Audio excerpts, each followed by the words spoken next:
Dalam fatwa dia dah keluarkan satu keputusan apa-apa yang konvensional sebenarnya tak patut syariah.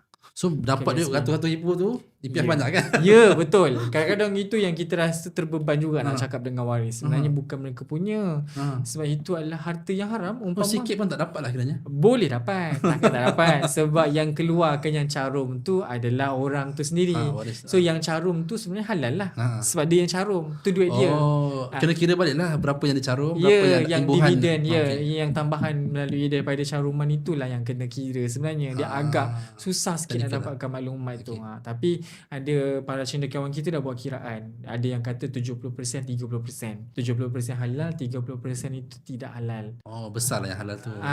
So 30% pula, dalam 30% tu ada lagi pecahan. 60% yang halal, 40% yang tak halal. Dia adalah benda tu, kena rujuk semula lah. Okey.